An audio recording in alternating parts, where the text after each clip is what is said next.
Welcome to the presentation, The Taiyang Meridians and Treating Upper Back Pain. This is given by James Spears, and I want to jump right into the information.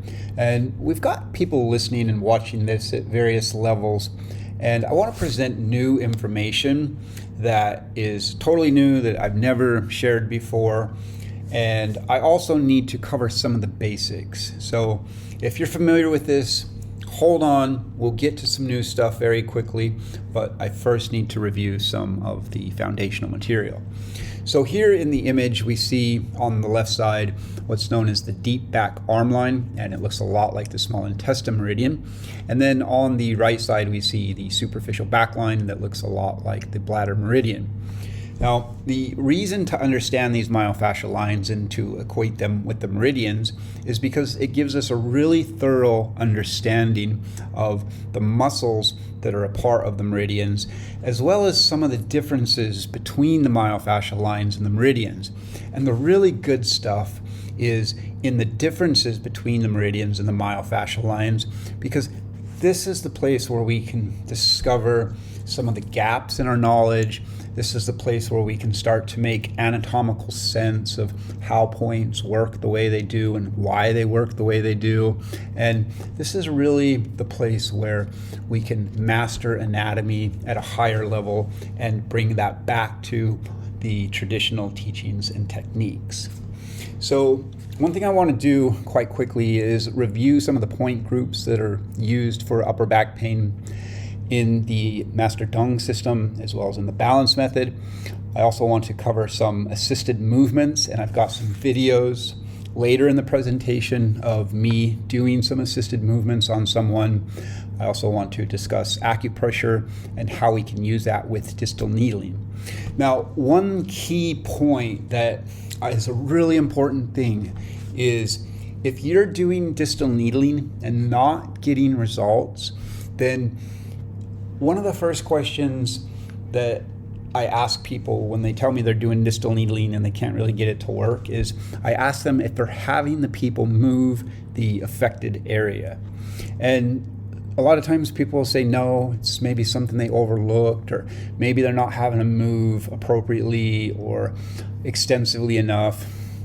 And there's a lot that can be said about this. And this is something that I've spent the last 15, 16 years really diving into and applying the work on a lot of patients. And I've been working with physical therapists and osteopaths and trying to understand why it's so essential to use movement with distal needling. And the myofascial lines reveal a lot of the secrets and the mysteries as to why we should use movement with distal needling, as well as the mechanics of it and how it works. Okay, so this is something that I'm really passionate about. And related to having the patient move their body with the needles in is we also have the option of applying acupressure or tuina or massage or some kind of manual therapy while they have the needles in.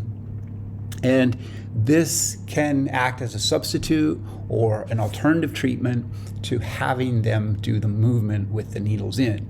And that's a really key point that I want to say. And or apply manual therapies like acupressure and massage or tuina to the affected area or to the myofascial lines so that you can release that tension that's being held in the fascia. Okay? So really key concept that I want you to get and understand. And when I show you the videos that I haven't shared before and I show you some of the movements and I explain them, you'll start to understand why it's so essential to use both movement and manual therapy when you do distal needling. Okay? So let's take a look at the next page here, and we'll just quickly review some of the key points that are used for treating upper back pain. So the first thing I want to make clear is that these teachings come from the balance method and the Master Dong style, and yet at the same time, in my experience in integrating the understanding of the myofascial lines into this, I've been able to unravel some of the mysteries and to improve the clinical results that I get. I've received a lot of good feedback from students about this, and if you learn this thoroughly, you're going to be very happy with the results, as will your clients. Now, some of the key points that you can use for treating upper back pain are UB57 and 1 or 2 Ashi points either above or below it. Don't get too concerned about the location here of the Ashi points, because what you're going to want to do is palpate through the area of UB57 above it and below it and find where the most sensitive points are at. For some clients, you may find that it's near UB57 and that you have 2 Ashi points below UB57 heading towards the tendon. You may find that some clients have 1 Ashi point above, maybe it's closer to UB40, and another point is below. So there is variation, because if you think about this logically, we all have different bodies, and although they're similar, there's so many differences in our own anatomy. There's differences in the way that we move our body or don't move our body. And as a result of that, then the tension will get held differently in different people. So there is this variation in point location that can exist, and what works best for one person may not work best for the other in terms of where these points are at. So palpate this first with your palm, and then you can use your thumb to more precisely locate where those 2 or 3 most sensitive points are at. Now, I say 2 or 3 points, and typically in the Dong system, when we're needling the legs or the arms, we want to use 3 needles, because that provides a powerful enough stimulus to get a synergistic effect. Now, when you're needling the hands or the feet, you can often get away with just needling 2 points, because those points produce a stronger Tai Chi reaction. However, if you have a hypersensitive client, then it is often adequate to only needle 2 points, and you may not need to needle that third. And when you palpate, you'll find that, oh, this person has only 2 points, and they may be a hypersensitive person. Now, for a hyposensitive person, so someone that's not very reactive to needles or doesn't get strong Tai Chi sensation, you will quite likely need to needle 3 points to get a strong enough reaction, okay? And this is a really important key point. I teach more about this in my ANS course on the autonomic nervous system and how the autonomic nervous system fits into needling, but that's about all I want to say about that for now. So when you needle these points, it is really best to start on the same side, and that's my typical go-to protocol. However, if I do find that it's on the opposite side of the pain, I will sometimes needle on the opposite side. But most of the time, for 90% of my clients, when I'm treating upper back pain, say it's on the right side, then I'm going to needle the bladder points on the right side as well. Now, people will often ask about, do I needle contralaterally, the Master Dong system? They needle the points on the opposite side. Why are you saying to needle it on the same side? Well, if you're needling the affected meridian, so if the symptom is in the bladder meridian, then you can needle the bladder on the same side. Okay, where the contralateral part of this comes in, and when you're needling on the opposite side, you're doing so with that system 1 connection between the Tai Yang meridians. So if the pain is on the right side of the bladder meridian and you want to needle the small intestine and work with that Tai Yang relationship, you're going to want to needle the small intestine points on the opposite side. Okay, now the small intestine points are really interesting because there's a few different groups of points that we can use here, and a lot of us may think that we should needle SI3 because it's the confluential point for the Du meridian, and if the upper back pain is present, we can do that point. And I will frequently do that point. However, I often prefer to needle the ones that are higher up along the ulnar ridge. And let's take a look at this page called Points for Right Side Upper Back Pain. Now, what I want to show you, this is a conventional method of using the Tai Yang meridians and some of the Master Dong points or some of the points on the lung meridian for treating upper back pain. Okay, so if the pain is on the right side on the upper back, then some treatments that we can use if we're using the Tai-Yang meridians is we can start with the small intestine meridian on the opposite side. Now, you can potentially do SI3 and 22.09, which is just proximal to SI3. But I would use those if it's more of a pattern where they have cervical pain or occipital headaches with the upper back pain. But if the pain is located in the upper back and they don't have cervical pain or occipital pain, then I would likely be more inclined to use 33.10 and 33.11, which is in this area of the ulnar ridge, okay? So around the area of like small intestine 7, you're going to want to palpate through this area here and feel that fascia between the ulnar ridge and the muscles. And there's a little gap there. So feel that now on yourself. And you can notice that there's space there between the edge of the bone and the muscle. And sometimes on some clients, you can actually feel little nodules, and that's the connective tissue, that's the fascia that gets bound up, and you get these adhesions and you get these nodules that is mirroring the pain that's going on in the upper back. Now, one reason why it's important to think in terms of myofascial lines is because if we look at the upper back here, we can see that there's actually 3 muscles, basically. We have the paraspinals here, that's part of the urinary bladder line. And when you do these points like UB57 or the 7 tigers, or even UB40 or any of the bladder points here, you're going to have an effect on that meridian or on these muscles. And when you understand what muscles are involved in these lines, then you'll be better prepared to select some groups of points, and you'll know where to go next if that doesn't work. So in the upper back, we have 3 layers of muscles, okay? We have the paraspinals, the erector spinae here, and then we also have the rhomboids, and then we have the trapezius as well. So if someone has upper back pain, okay, and it's between the scapula and the spine, that could be due to problems in any of these layers of muscle. That might be a problem within the trapezius. They may have trigger points there. The trigger points and the pathology may be within the rhomboids, or it may be within the spine or in the paraspinal muscles, okay?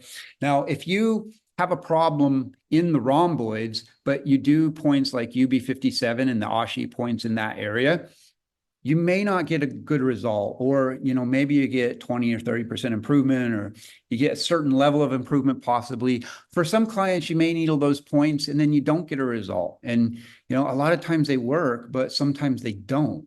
So if you know about these different layers and these different levels of the muscles and the way it connects to the myofascial lines and the meridians, then you'll be better prepared to select another point group or to transition the treatment in some way, okay? So these points here, as we've been saying, the UB57 points, they work great for these. Now, if a problem has occurred within the rhomboids, you're likely going to get a better result if you needle points here on the small intestine line and use points like 33.10 or 33.11, which are located in the area of small intestine 7. Okay, so palpate, come up about 3 or 4 sun and start palpating in that area, or palpate that whole line right there. And then you'll find that those points may be those magic points that help to get that person out of pain when some of the other ones didn't work. Now, the 3 scholars and this area between lung 6 and lung 7 is also very good because of the way that it works. I'm going to stay away from those points. I don't want to talk about those too much. I just want to keep the focus on the Tai-Yang channels for now, okay? So in the balanced method approach or Master Dong's points, we could use a point prescription like this to treat upper back pain. We could do the Tai-Yang points of the small intestine meridian on the opposite side. We could do the lung points on the same side. We could do the UB57 and Ashi points on the same side. And then on the left side, we could do other yin meridian points or deep front line points. Okay, now, on this picture here on this page, I want to show you some things about posture and talk about that, because this is a really important thing to understand when treating upper back pain. You know, if you're still using TCM patterns to do acupuncture and to treat upper back pain, it's going to have limitations. And the more that you understand about myofascial lines and you understand how structure and posture fit into this, then it's going to help you to just do better all the way around. So a very common pattern that we see in today's world is a forward head shift from spending a lot of time at a desk or a computer. And there's numerous reasons why people can develop this pattern, not just computer work, but people that are working, chefs and cooks and all different types of professions, hairdressers, where they're looking down. This is going to cause a forward head shift. Now, when the head shifts forward, it causes problems in various areas. What happens is it places strain on the neck and the shoulders and the upper back. And the muscles in the front of the body, through the front of the neck and in the superficial front line, they go into a state of chronic contraction. And the upper back muscles here go into a state of chronic strain. They're being over lengthened and overstretched. And these are really important things to understand when treating this pattern, because you can do really quick assessments. You know, you can just look at someone from a side view and see if they have anterior forward head shift. And if that's the case, then you're going to want to guide your acupuncture treatments in a way that helps to correct this, okay? Because if you're not addressing that underlying problem, you know, it may not be just chi stagnation pattern. There's much more going on than just chi stagnation or blood stagnation. There's much more than just B syndrome. That's not enough to get to the underlying root. So for a lot of people with this condition, the underlying root has to do with poor posture and anterior shifts in the head in the way that this is placing strain on the back.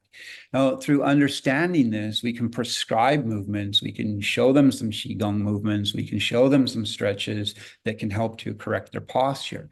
And once you do this and you start delivering this to your clients, this is just extra good stuff for them.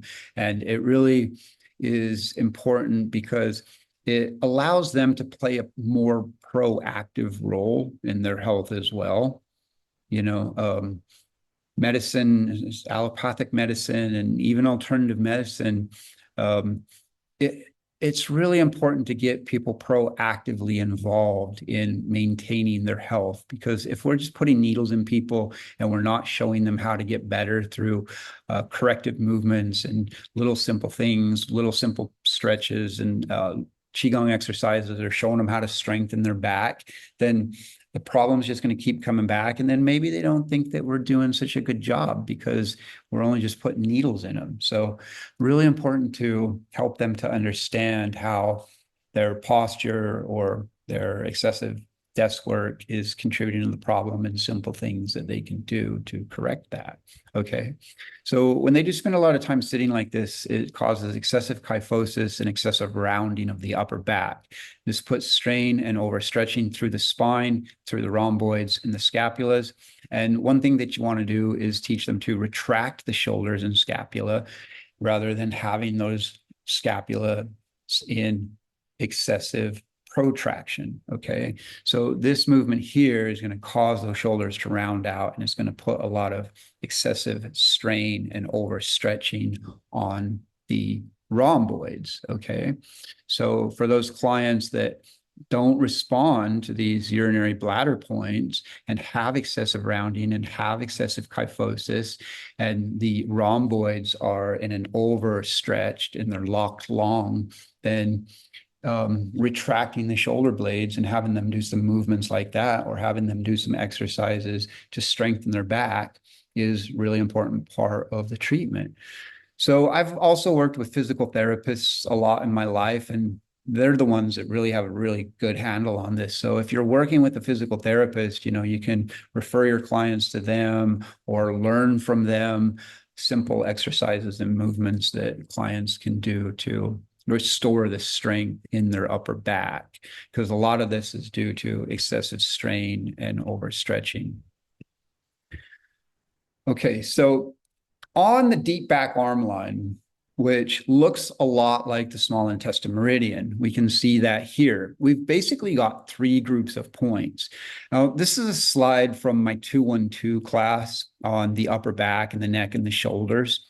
And if we look at this myofascial line known as the deep back arm line, and we overlap this with Master Dong's points, we find 3 groups of points here. We find 22.08, which is essentially small intestine 3, and it's used with 22.09 as well. People that are new to the Master Dong system, they may not always understand that it's important to do these point combinations where you're using 2 or 3 needles in close proximity at the same time. So if you're just doing SI3 for neck pain or occipital headaches or back pain or any of the things that it's indicated for, you're really not getting a strong enough stimulus. So in the Master Dong system, then we pair these points together. So be sure to add this point that's 1.5 Sun proximal to SI3, because that is going to provide that extra stimulus and help you get a better response. So this is our first group of points, and we can basically think of it as working like SI3. Now, when I use these for upper back pain, I'll typically do that when they also have cervical pain or occipital headaches, okay? If we look back at this picture here, we can see that for this pattern of anterior forward head shift, that it's very common that people will get both neck pain and upper back pain together, or maybe they have occipital headaches or headaches somewhere else. So if they have that pattern of pain all in that area, then I would use these points, 22.08 and 22.09. Now, I may use 33.10, 33.11, and 33.12 instead if I palpate and I find excessive tension in that region, or if I find nodules in that area, then I may use those points, okay? If they don't have cervical pain, or if the levator scapulae is not involved, that muscle there, or they don't have the occipital headaches or neck pain, and the pain is only localized in the upper back, then I may be more inclined to use these points as well. And I'm going to show you a few videos that I've made prior to this that show you how to palpate these points and show you how to put people in position with these points, and how you can also work with the bladder line and a few other things related to this. Okay, so let me show you this video right now, and I think you'll find this informative and new at the same time, some of the material I present here. Okay, so one thing that I can do is I could place those needles in on the opposite side, small intestine meridian, and then I can come over to the same side and I can test the bladder points. I'm going to start by bending her knee because I want to check the sensitivity here in points like UB57 and the surrounding area. So what I do is I'm going to use my fingertips, and I'm just going to start below her knee. I'm going to use my fingertips on both sides, and then I'm just going to press down that line. Now, you're going to want to support their foot by just putting some gentle weight on it so that it doesn't move. And then just gently massage down your line.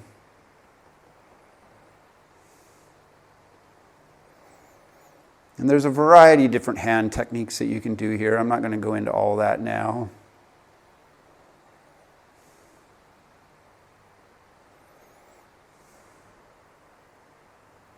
And I can look to see if the client has ashi points through there.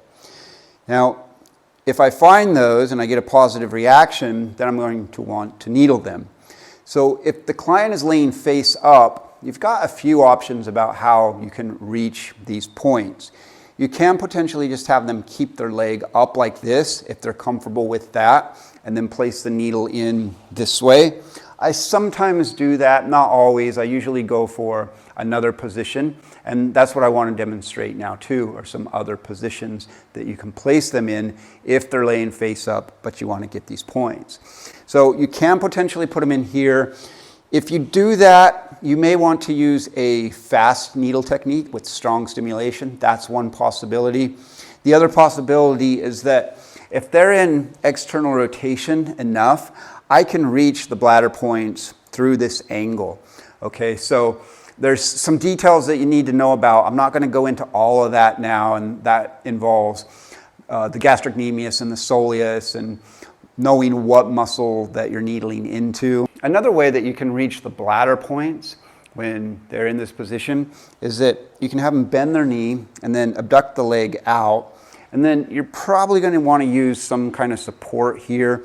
A lot of people don't have the flexibility, but I'll place the leg in this position, and then that opens up the whole gastrocnemius region. So I can easily place my needles in here, and then I can get to both the gastrocnemius and the soleus muscle. So I can do UB57, and then I can do a point to some below, or wherever the ashis are at in that region, or I can look for ashi points above there. This is also a nice position for them to be in because I can use my fingertips and I can squeeze before I put the needles in, and I can look for the most sensitive ashi points here. I can even reach points in the Achilles tendon if I want those, or points like 77.01 through 77.04. If she has neck pain that's part of the overall syndrome, then I can add those points. And I've got access to the whole bladder meridian from this angle. Once I've put my leg points in, and that might be UB57 and the surrounding ashi points, maybe I've done some kidney points on the other side, but what I want to have the patients do now after I've put those leg points in is I want to have them move their arms in a way that I'm able to reach the small intestine meridian and the area where they feel pain in the local region. Okay, so you can see from that video that I was able to reach those points even though she's laying face up. And learning how to move people in these ways is a really valuable thing to know how to do, because then it allows you to start putting your hands on people, and that has just infinite possibilities of being able to help restore the structure, finding the ashi points, and getting them a therapeutic result. So when they're in that position with their knee up, there's a lot of other things that I can do. There's things that I can do from there to address the low back pain. There's things that I can do in terms of just working with that whole superficial back line. I can use that position for knee pain. You saw that I abducted her leg when I folded her knee and then had her place it out to the side like that. That is a really nice position to know because it allows you to access those points from a face-up position. And then you can also get to points on the yin lines as well. Now, you're going to want to use a pillow on some people because they don't have a lot of flexibility. You may not want to leave anyone there for too long. So I just want to present a little caution about that. Now, there are some other points that are on the bladder channel that we can use for upper back pain or pain in the thoracic scapular area. And these are the 7 tigers. So the 7 tigers are located above UB60. So we all know where UB60 is at. If you come up 2 sun, 4 sun, and 6 sun, that's the location of the 7 tigers. And it's in what I call the soleus band. So the soleus muscle is a part of this superficial back line. And again, we see the superficial back line here. It's the one that looks like the urinary bladder meridian. So we have the gastrocnemius, and we're all very familiar with that. But then under the gastrocnemius, we have this soleus muscle, which is also a part of this superficial back line. Now, one thing that I found was when I had a person lay face down and I was sinking the needle like a sun and a half or 2 sun, then if you go that deep, then you're going to reach both of those muscles. You're going to get the gastrocnemius and you're going to get the soleus, and you get a really good result when you needle people face down. But that's not always practical, and we can reach these points like UB57 and the ashi points in that area when people are face up from some of those positions that I showed you in the video. But we want to make sure that we're aware of both the gastrocnemius and the soleus, because if you're doing the wrong angle or you're not going deep enough, then you're not going to get the therapeutic response that you can. So it's important to understand the anatomy of these myofascial lines, because that can really help us to improve our needle depth and our needle angles. Okay, so let's take a look at this just for a moment, this 3D effect. I did spend some time on some of the technical stuff. And the soleus muscle, one thing that I want to share with you about the seven tigers in this demonstration is that the seven tigers are somewhat difficult to reach when people are laying in a supine position, because a lot of people have external rotation in their legs, and so you can't get to the seven tigers. Now you can have them bend their knee and keep in that position, then you can get to the seven tigers. Or the other thing that you can do is you can approach it from the medial side. So you can needle into kidney 7 and go deep towards the bladder meridian. And you can do that two sun up from kidney 7 and then two sun up from there. So you can do the seven tigers on the inside and then just sink that needle, a sun and a half. And then basically you're going to get the same effect as you would if you needled the seven tigers. So that's one way that you can reach that superficial backline and needle the seven tigers. Okay. So I hope that makes sense to you. And when you understand the anatomy of these lines, the point that I want to make is that when you understand the anatomy of these lines, then it really helps you to understand the different muscles that are involved and the way that the distal needling translates into therapeutic effects, not only in the musculoskeletal system, but also in the internal system as well. So I have a whole class on that. That's my 304 class that goes into the internal medicine and the way that these fascial lines connect to the visceral fascia and those internal external relationships. As we speak of them, we call them the internal external relationships, but they also exist fascially. And when we clearly understand that and define and know the anatomy of these lines and these connections, then it helps us in so many ways to improve our point selections. Okay, so far we've talked about some of the points on the small intestine meridian and on the bladder meridian that we can use. Now, one way to think about these meridians and myofascial lines and Master Dong's points is, if you're new to Master Dong's points and you're trying to learn them by number and the way that they're usually taught, it can be very confusing. And I would really suggest that you start to integrate that with the myofascial lines. So integrating Master Dong's points in with the myofascial lines will give you a really clear understanding of how the anatomy fits into this and how mechanical energy is involved in the therapeutic response. Okay. And what I want to leave you with too is that with these point groups that are a part of this myofascial line, we have the Achilles tendon points, 77.01 through 77.04, which are located here. Okay, so think of that Achilles line as a region that has its own special therapeutic effects, which are primarily on the neck and the cervical region and the occipital area. And then as you come up into the calf area, we're using imaging. So we're imaging long bones to the spine. As you come up into the UB57 area, this part mirrors the upper back. Okay, so these points are very good for this upper back pain. But if you do those points and you don't get a response, then look to emphasizing the small intestine points, and that might be along any of these groups. You may find that some people hold most of the tension here in 33.10 and 33.11, or you may find that some people hold most of the myofascial tension that's related to the upper back here, because if they have a problem with the rhomboid and something's going on there, maybe they got a lot of trigger points in the rhomboid, that fascial tension can get moved through this line, like we might just call it chi stagnation. It can get moved through this line and then end up in 44.02 and 44.03. I've palpated a lot of people and have found that those are the key points where they're holding tension. And maybe these points didn't work so well. Like, I love these points because they work so well for upper back pain.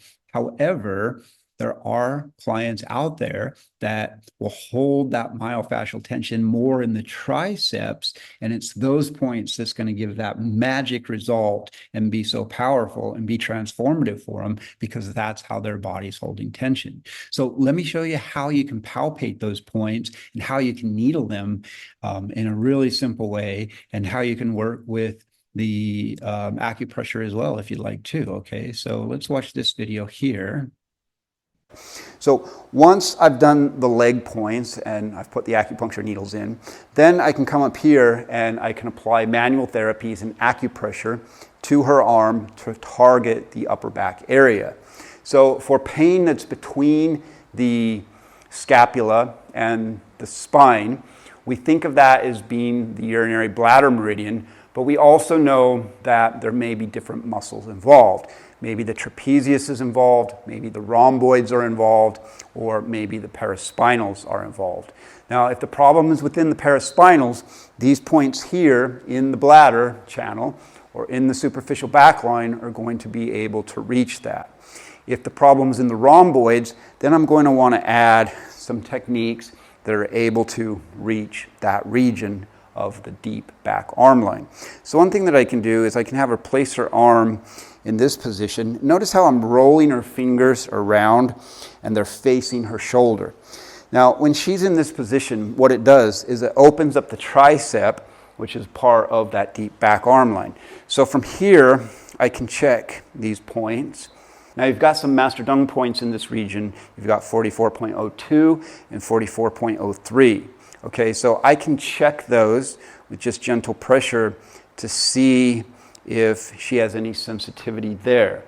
Now, these points here are indicated for bone-related conditions. So if she has bone spurs or something that's deep at that level, even a herniation, or there's some problem within the vertebrae, then I'm going to want to provide bone pecking technique, so tapping the bone with the needle. And these points, 44.02 and 44.03, are both indicated for upper back pain, thoracic pain, and for bone-related disorders as well. Now, if there is a herniation in that area, I would also recommend using the bone tapping or bone pecking technique on these points, and you can easily access them through this angle. Now, if I don't want to use needles here yet, I've got a variety of manual therapies that I can use, and I like to use these before doing any needling. So once I have her in this position, I can simply just apply pressure at the elbow gently, and that's going to help to move the rotator cuff muscles, that's going to move the scapula, and that's going to work on the small intestine meridian or that deep back arm line to provide gentle movement and stimulation to the area where she feels the pain. So while the urinary bladder points are reaching the paraspinals and the erector spinae, these movements that I'm doing here are going to reach the rhomboids. So again, I can start with just gentle pressure using my palm and walking down. Use one hand to support the elbow, and then you can use your other hand to gently walk the palm down her arm. After you've done palm pressure and you've gone up or down 2 or 3 times, then you can use your thumb and press down.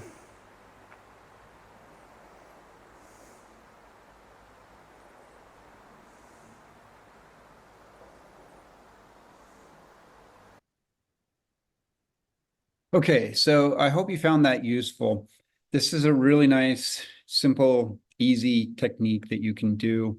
And there's a lot more that I could say about this. And from this position, there's numerous other things that we can do. The video goes on a bit longer. I'm going to post this on YouTube tomorrow or this weekend or sometime, and I'm going to do a recording. So be on the lookout for the full-length video where I show some other things that you can do as well. Okay. And let's see. I want to just see if I can go back to chat. Awesome video there. Love the tip on the well, abducting someone's leg and then putting their arm up like that. Would I be correct in thinking that you're using the contralateral arm there just for the sake of the video? Like you Well, were on the yang leg, right? You were on the right leg, and so the pain would have been on her left arm, the patient in the video. oftentimes we do contralateral, right? That's kind of the golden rule. But as Dr. Tan taught, you can do contralateral needling with any of the systems. Okay. I was doing contralateral needling on the small intestine meridian on the left side. Right? So, continuing with the contralateral question, right? The pain, as I've presented here, was on the right side. So contralaterally, we're doing the small intestine points. Okay, so the pain is in the bladder meridian. Okay, if it's between the scapula and the spine, the pain is in the bladder meridian. So we're doing the small intestine points on the opposite side. But we can do the bladder points on the same side. Does that make sense? Yeah, but if you switch to your slide where you have your great video of you and the patient, Yeah. like maybe number 7, it looks to be. It's your With the video? yeah, your slide number 7 there. Yeah, you're on her right arm, but also on her right leg. It looked like you were needling, let's say UB57 or, if it's 7 Tiger. I guess where I'm really going with this is from you and from Brad, I've found 7 Tiger so useful. And so this is just amazing to hear that I can be using that in supine position. Great, phenomenal tip, talking about essentially just going deep to kidney 7 to access 7 Tigers. Yeah, But exactly. that should be on the contralateral side. Like if I guess I just got thrown off because in your video I thought you were abducting her right leg. Yeah. Am I Let's start. totally confused, or if No, yeah, I did abductor right leg because okay, so when do you know what the system 6 connection is in the system 6 method of like being able to needle on the affected meridian? yeah. So the pain is on the right side here. You can see, if you can see my screen, that Yep. I'm here, right? On the right side between the scapula and the spine. So you can needle the bladder points on the same side because it's on that meridian. That's the system 6 method, Okay. right? Where you're needling the same meridian, the affected meridian on the same side. Now, the 7 Tigers, right? Like you'll often hear it used on the opposite side, and we're on the bladder meridian, but it may be being used for like pain in the scapula, right? Which would be Okay. Right. small Right. Yeah. intestine meridian, right? And we And don't that, always yeah. know what muscles affected. And one thing that I've learned from years of experience, but this has also been validated by Western research into the topic, is that for conditions of the neck or when we use points in the arms or in the hands, you can needle same side or opposite side. This is always a question, right? Do I needle on the same side or the opposite side? So because the bladder meridian was affected, we needled the small intestine points on the opposite side, right? Yeah. Yeah. But we can also needle, if the pain's in the small intestine meridian, we can also needle on the same side, right? Mm-hmm. So if someone has right side upper back pain, I can needle the small intestine points on the affected side. But in the balance method and using system 6 and tongue style, we would needle the small intestine points on the same side when it's in the scapula, right? Okay. But according to the myofascial anatomy, and this is why it's so important to understand this, okay, this is a really important thing to understand, and it unlocks so much, is that knowing the anatomy of these lines, we can see that the rhomboids are a part of this deep back arm line. Okay. So if the rhomboids have the trigger points, and how you can assess that is if you palpate along the border of the scapula, the rhomboid will get trigger points along that medial border of the scapula. Mm-hmm. And you can actually needle, let's say that someone does have left-sided trigger points on the medial side of the scapula. That's pretty common, right? Mm-hmm. Like if you Mm-hmm. palpate a lot of scapulas and they have upper back pain, you're going to find trigger points along that medial border of the scapula. You can do either same side or opposite side for the small intestine points. And some people are going to respond better when you do it on the same side. And some people are going to respond better when you do it on the opposite side. And a lot of times for all sorts of upper body conditions like carpal tunnel and lateral epicondylitis and medial epicondylitis, you can needle the opposite side in the area where they feel the pain. So if they have pain at LI11 on one side, needle the opposite side on LI11, and you can get a great result by needling the opposite side. The value of needling the opposite side is then you can do those manual therapies like I showed, where I had her hand up above her shoulder. Yeah, that was great And to see. yeah, this is really powerful. This is where I'm going with stuff. If you've taken some of my classes and you've gone through it and you've learned the anatomy of all this, the next level where I'm going to be going and releasing more information on is showing you how to use these movements with distal needling. And it's next level stuff. Great. Yeah. Thanks. Yeah. Yeah, you're welcome. Thanks for the question. Yeah. Does Yeah, maybe I anyone- threw you astray there with throwing in seven tigers. I recognize now that your schematic here, the four quadrants, just focuses on UB57. I guess my mind latched so on to using the seven tigers in the abducted supine knee position that yeah, I go back and forth every day in clinic. Should I go with the UB 58, 57, or should I go with seven tigers? Great. Not wanting to I Yeah. kind of see them as different lines and not wanting to add too much to one leg. Yeah. And so yeah, this opens some doors for me. Thank you. You're welcome. I did that same thing for a long time. It's like and this is where the practicality of the myofascial lines helps so much understanding the anatomy. Like we learn from our teachers and we learn from, wherever we learn from, textbooks or teachers or wherever, the points. But if we don't understand the anatomy, then we're going to like second guess ourselves a lot of times. But if you just start palpating people, then you'll often know whether it's better to use the seven tigers or the UB57 points. Like I often prefer the UB57 points, and I'll show you why. And the anatomy can answer this as well. Okay, for simplicity, let's say that you have someone in prone position and you do UB57 and a couple Ashi points in that area, and you sink the needle deep, you're going to get both the gastrocnemius and you're going to get the soleus muscle, which is underneath it. Okay, so you're getting like 2 for 1 with those points because you're reaching two muscles within the superficial backline by going in vertically from here, provided that you sink the needle deep enough.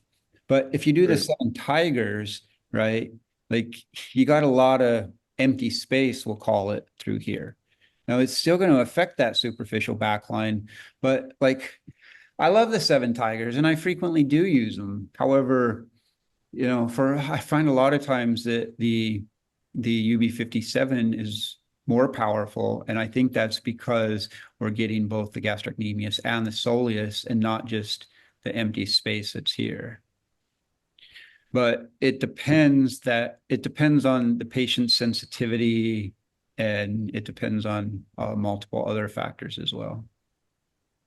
Well, maybe that highlights an importance, a potential importance of the more classical, so to speak, insertion of seven tigers, and so that you're not just hitting empty space, like, yeah, going in essentially on the UB line, like straight through the Achilles. uh-huh.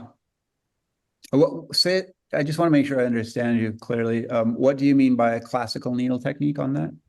Oh, just entering through as if the patient was in a totally prone position, entering straight through the Achilles tendon so that you're not hitting only that empty space with empty tigers. You're needling right into the tendon, Yeah, but from the lateral side. from the very posterior aspect, like Yeah. um, I Yeah. see what you Now, mean. The needle would still be going down into empty space, but at least you'd be, um, yeah, so when yeah. you I do don't the want to seven, hijack your presentation. I'm so curious.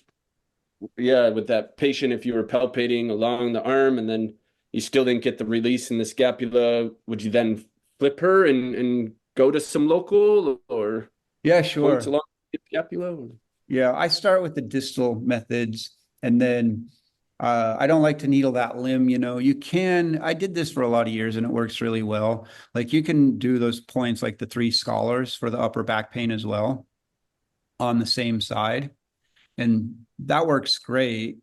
I tend not to start with that because I do want to do the hands-on work because that helps me to deepen my assessment and Nice. put my hands on people. But you bring up a key point, and this demonstrates again why it's so important to understand the myofascia. So whether you're needling the Achilles tendon point 77.01 through 77.04, or if you're needling the seven tigers and going into the tendon from the lateral side, if you've worked with these points enough, you know how powerful they can be. And because we're needling into the tendon and get such a strong and powerful response for even very difficult to treat conditions, what are we needling into? We're needling Mm, into connective tissue. We're needling into the tendon, right? So I think that demonstrates the importance of understanding this from a myofascial perspective. hmm. Thank you. Because we're needling. It's like the old saying, like if you want to treat the bones, then reach the level of the bones. If you want to treat the tendons, then treat the level of the tendons. However, if we're needling into tendons like that, it's not only affecting tendons, it's also affecting, in this situation, it's affecting the brain. It's affecting the deeper levels of the cervical muscles. It's affecting a very deep level of both the neurological system and the myofascia and the deeper levels of the chi.